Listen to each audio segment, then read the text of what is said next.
This week on Teen Titans, we get back to the actual plot of the season, which is pretty nice, because it's honestly not been that terribly long since we got some of the plot, or at least it doesn't feel like it's been.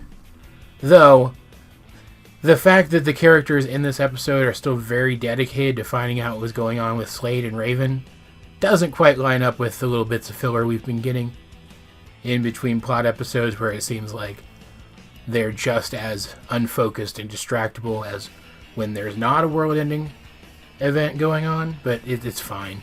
That's just the nature of the kind of show this is. In this episode, as the Titans are looking into leads regarding the strange symbol that they saw on Slade and trying to figure out what Slade's got planned, Slade attacks a part of the city that's scheduled for demolition. And during the exchange with the Titans, he lets slip that the S symbol is the mark of Scath, and that he is working for someone. The Titans also seem to do a much better job fighting against him here than they did last time they bumped into him, but that's on purpose on Slade's part, and we'll talk about that in a minute. He also burns away a portion of the area set for demolition, leaving only a library behind.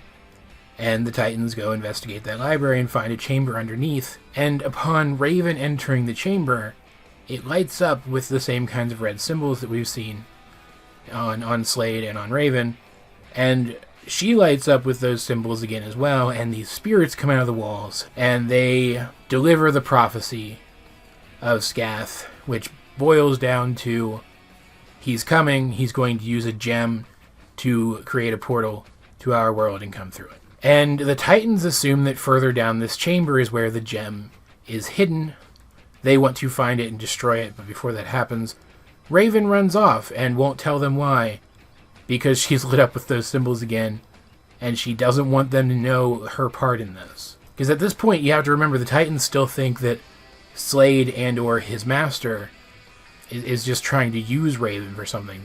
They don't actually realize that she's a literal cog in this machine. So she runs home. She's been blocked from meditating recently by Trigon, her father, who is also Scath. And so left with no other choice, she tries to portal back home to Azrath and ask her mother for help, only to discover that the beautiful gleaming city of Azrath has already been razed by Trigon, and told flat out by a specter of her mother that the prophecy is inevitable and there's nothing she can do about it. Though why she seems to take that to heart is beyond me, since the illusion was created by Trigon. The illusion of the city, the illusion of her mother. So it's really Trigon telling her that, not her mother. But again, it doesn't matter. That's not the point. Slade has been describing himself as a messenger up to this point, and it turns out that the prophecy is the message that he was trying to deliver. But not just the prophecy, there's more to it than that. The other Titans, without Raven at this point, reach the chamber where they assume the gem would be and don't find a gem there.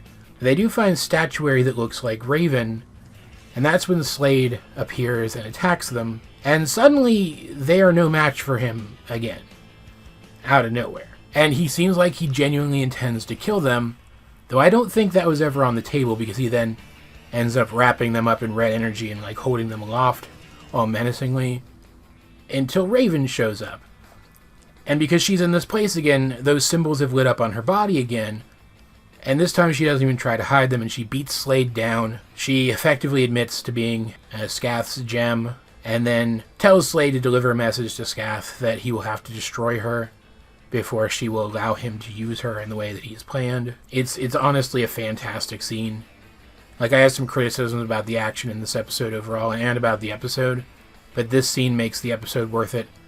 I think not enough that I won't criticize it at all, but enough that I still enjoy it a lot. Getting to see Raven really cut loose, getting to hear one of the best performances from her VA, it makes the entire rest of the episode worth it, regardless of how I feel about it. And the episode ends with Raven sitting down with the other Titans, expecting to drive them away, or in some way turn them against her by revealing this, and she tells the whole story, that she's the gem, that she will act as Scath's portal, and that Scath is her father Trigon, which is something that they didn't even know Trigon was her father at this point. And we get shocked expressions from all of them, and even a little bit of dialogue that tells us flat out, they all know about Trigon. He's a known thing in their reality, and they are all afraid of him.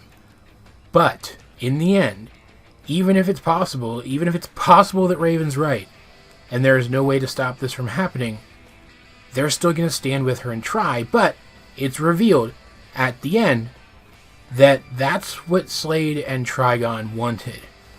They wanted Raven's friends to know about the prophecy so that Raven would feel compelled to tell them about it, and in doing so she would finally have to say it out loud and hence admit to herself that the prophecy is going to come to pass, which was a stage in the prophecy, I guess, and now the hour of his arrival is near. And it's one of those crazy convoluted villain plots that don't make any sense unless there is some sort of prophecy or otherwise other kind of foresight involved, but it's fine here because Trigon's basically a god.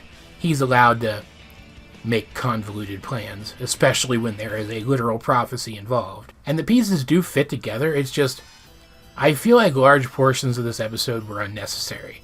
I don't feel like we needed an entire episode for, like, focused on this kind of stuff for the Titans to learn about the prophecy and learn about Raven's ancestry. I think it could have been like half the episode with another plot going on at the same time. And there's kind of the fights with Slade and stuff, and there's an action sequence, a very long and repetitive action sequence against some of those same spirits that delivered the actual literal prophecy, who had the cool power to be selectively corporeal, like they can touch you, but you can't touch them, and they can also pass through objects very freely.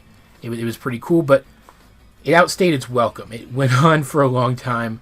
There was also an action sequence when Raven was portaling back to Azeroth, where it seemed that Trigon was trying to stop her from getting there, which makes no sense, because it didn't seem like she expected him to try, and also he wanted her to get there.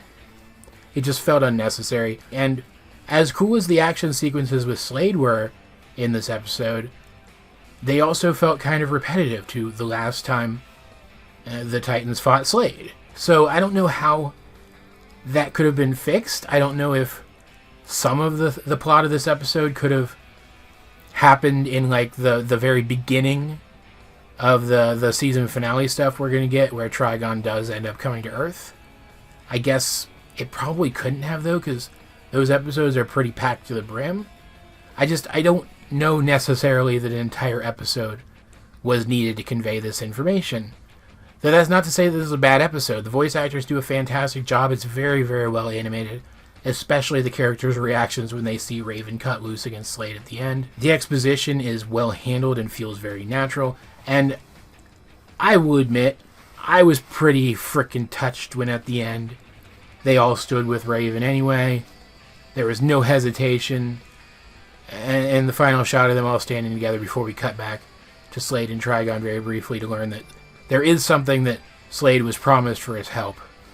It's just a little bit of foreshadowing, a tidbit of foreshadowing. Like, that was a really cool scene. Seeing them all stand together like that was a really cool scene. So, like, the episode's good. It's still really good. Everything from the visuals to the writing to the voice acting is really good. I just feel like it was a little more stretched than it needed to be. That said, Raven is still my favorite character in this show, so any episode that focuses heavily on her and even gives some of her backstory, this is, if I'm not mistaken, the only time that we even see her mom. Like, I'm not going to denounce an episode like that, even if I feel like it could have been stronger than it was. I just feel like this episode probably could have been stronger than it was, even if it wasn't exactly weak, if that makes sense. It's like the Piccolo of Teen Titans episodes. It's not Goku or Vegeta, but it's also not Yamcha. You know what I mean? Though, to be fair, where I'm at in the Dragon Ball Super manga right now, Yamcha just got to do some really cool shit, so I might need to reassess my opinion of him, if ever so slightly. I'm getting off topic. This episode's fine. Probably could have been better, but it's still a really good episode. You should watch it if you haven't. As per usual, though, I'd like to know, what did you think of this episode of Teen Titans? If you have seen it, let's get a discussion going in the comment section down below, or over on my Discord, link in the description. But either way, This has been AJ22, and I will talk to you guys later.